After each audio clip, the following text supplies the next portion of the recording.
мы с вами поговорим о древнем Владикавказе и его окрестностях. То есть то, что расположено в Владикавказе, в границах АМС города Владикавказ, и то, что мы видим с этого места, вот, если мы глядим на горы, в ближайших окрестностях. Первые жители появились здесь тогда, когда Терек тек немножко в другом направлении дальше.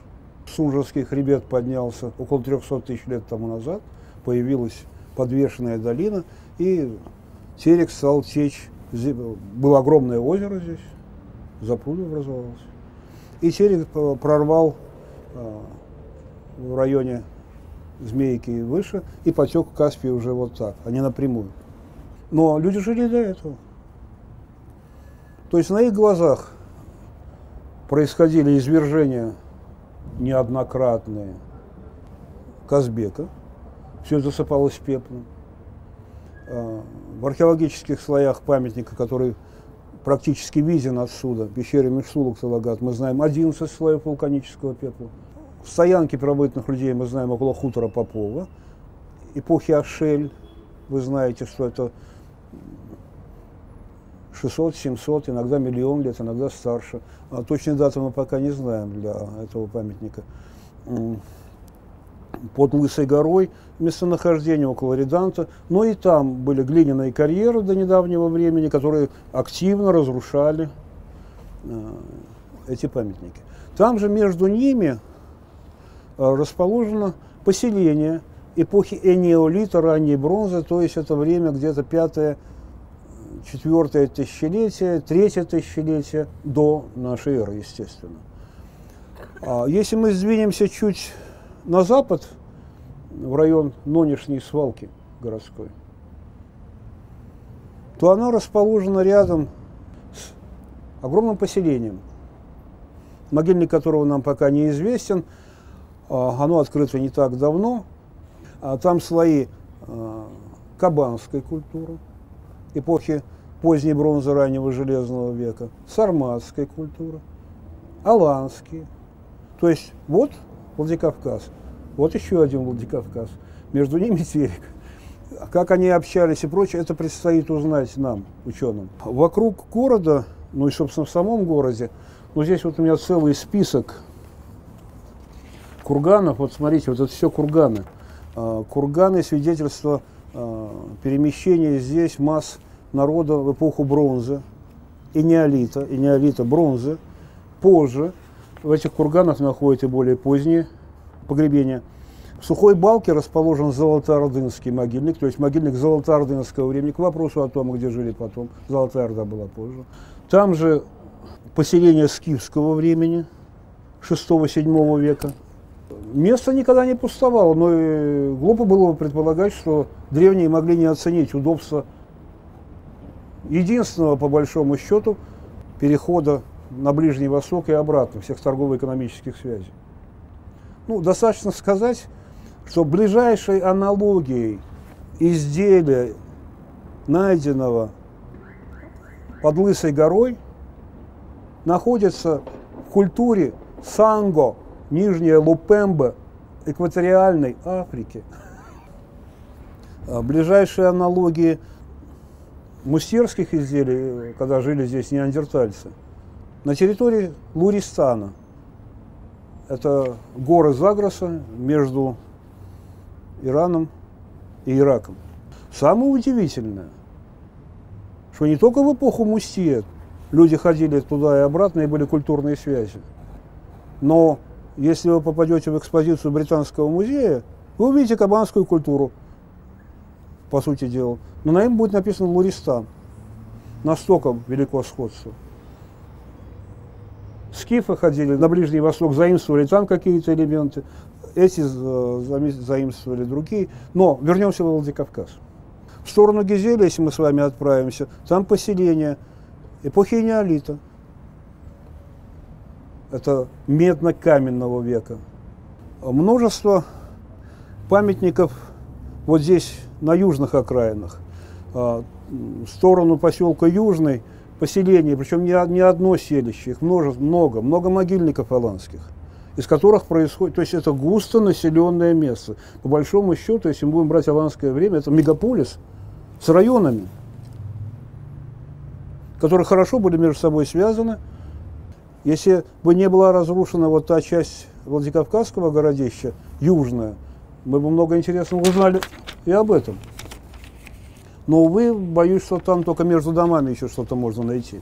Но на территории первой школы, где расположена Аланская гимназия, на территории цитадели, там-то как раз и сохранилось. И там это перспективная часть, где может быть устроен музей под открытым небом древнего Владикавказа. Если мы с вами перейдем через мост и поедем по этой дороге в сторону ущелья, мы с вами приблизимся к Балте, где есть аланское поселение, аланские могильники, связанные с теми, которые находятся на территории селения Чми. Это тоже территория АМС Владикавказа. При этом катакомбные могильники показывают, что там были и ранние аланские, причем там отличаются конструкции катакомб. То есть вот густонаселенность. Если мы с вами пройдем чуть дальше и с той стороны Фетхуза вот здесь, мы увидим пещеру «Солнечный глаз», ну или Хури-Саш-Лагат. Там дальше Март-Шаджи-Лагат, пещера мертвого оленя, Арши-Лагат, ну и Мыштулук-Лагат. Это один из древнейших памятников, вот отсюда видны вершины, под которыми он расположен, один из древнейших и наиболее сохранных памятников Юго-Восточной Европы. Причем до дна мы его пока не докопали. Глубина раскопов около 30 метров, на самом деле 33 метра. Это 33 метра постоянной жизни людей. Слоеный пирог, перемежающийся слоями вулканического пепла. Возраст пеплов, молодых самых, около 70 тысяч лет. Мощных пепловых отложений 18-го слоя 220 тысяч лет. Ниже расположены желтые пеплы, скорее всего, другой вулканической группы, не казбекской. Их дата 550 тысяч. А под ними еще 17 метров отложений культурных слоев с результатами, с остатками жизнедеятельности древних людей. Причем с помощью изучения этих памятников мы узнаем не только, как жили люди, но какова была природная обстановка вокруг. То были оледенения, то здесь было, ну, сейчас нас всех пугают глобальным потеплением, но оно было. В эпоху Рис-Вюрма, Рис-Вюрмского межледниковья, то есть оледенением эпохи, ну, это по альпийской схеме, по кавказской, это безингийское оледенение. Вот в этот промежуток было теплее, чем сейчас, намного теплее. В горах росли каштаны, здесь ходили бизоны, на которых охотились жители окраин Владикавказа, скажем так. Большерогие олени, лошади, на которых не ездили, а которых ели, пещерные медведи, ну и так далее. И по пыльце сохранившейся восстанавливается растительность, ее смена. То это была тундра, то это были хвойные леса, то это были широколиственные леса, все здесь менялось. Но если мы вышли за пределы Владикавказа, то мы должны сказать, что когда-то было алано-вандальское государство на территории Северной Африки. Мы должны говорить об аланах Западной Европы, об аланах Британии, об аланских поселениях, о перевалах, которые назывались Пас де ла Лань, Алан-Кюртах во Франции и прочее. Да? Ну или о тех памятниках, которые оставили сарматы Аланы на территории Британии, Испании. Ну, я уже не говорю о Польше, где вот недавно было обнаружено самое западное скифское городище, укрепленное и прочее. То есть территория, скажем, если мы время скифского мира возьмем, территория Скифии была больше, чем территория Советского Союза. Да, конечно, это все вместе называется, то есть это скифо-сибирские, пазырыкские, такие-сякие, но это все одно.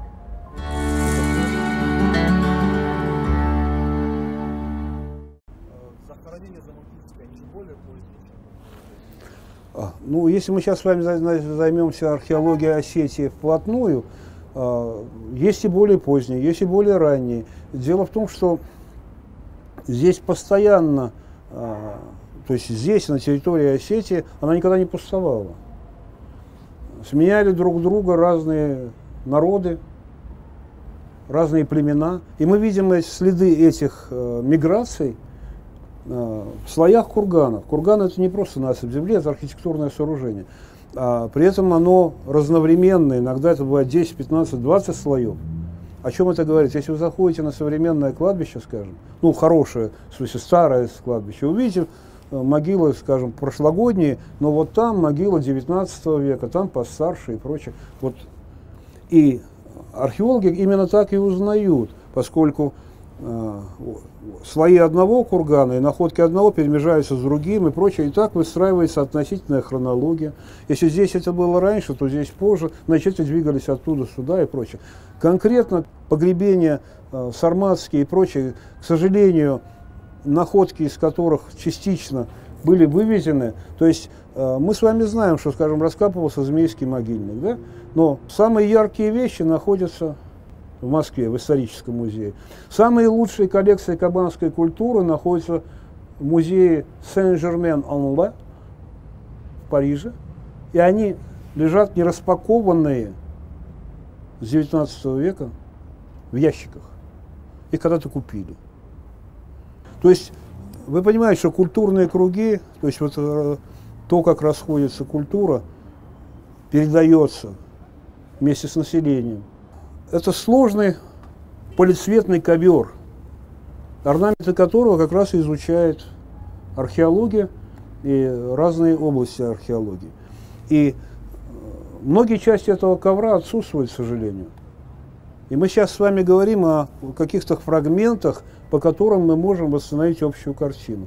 Вот здесь памятники каменного века, древнекаменного века. Да? Я абсолютно уверен, что в ближайшее время будут найдены памятники намного старше, потому что таковые найдены на Азовском побережье, на Каспийском побережье. Здесь их не может не быть, а речь идет о событиях возрастом около 2 миллионов лет.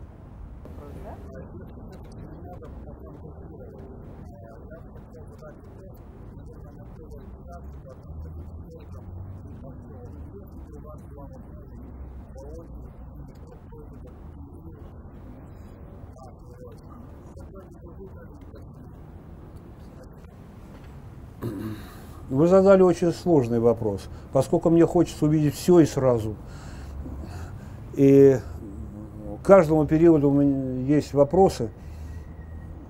Ну а самое интересное, Бог его знает, я не готов еще. Ответ на этот вопрос я еще не выучил.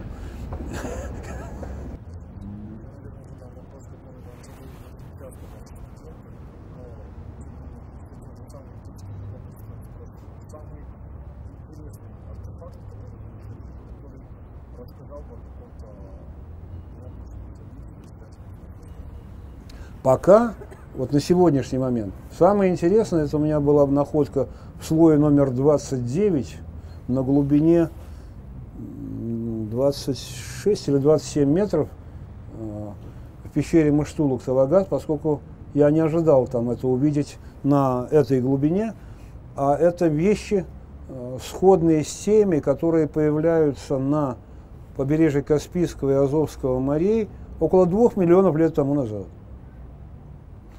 Каменное орудие. Чоппинг, если вам о чем-то говорить, но абсолютно очевидно сделанные руками человека. А вокруг угольки. Как известно, животные костров не разжигают. Израбленная кость для добывания костного мозга. Да?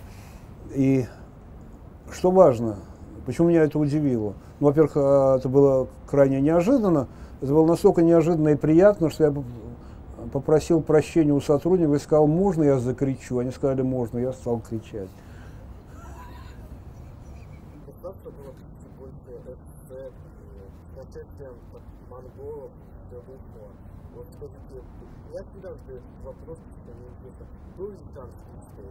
Был. Был шанс не выстоять, а лечь.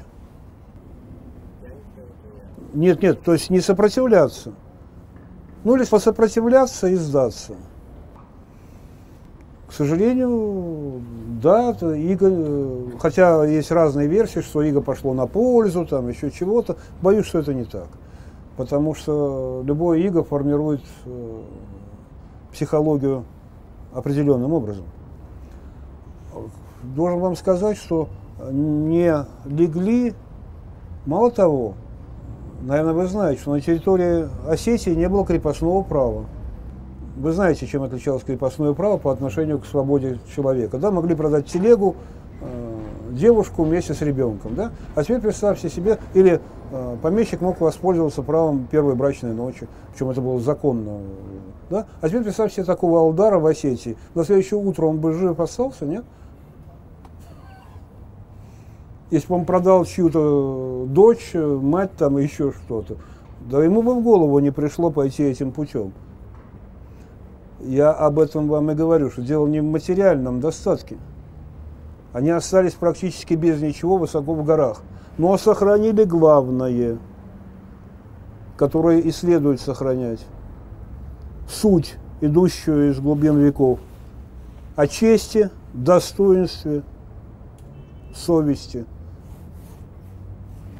Уаздан Сашком, Худинак.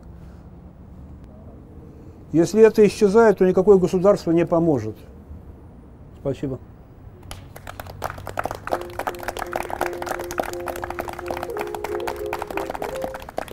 И вам. Вы хорошо слушали, хорошие вопросы задавали.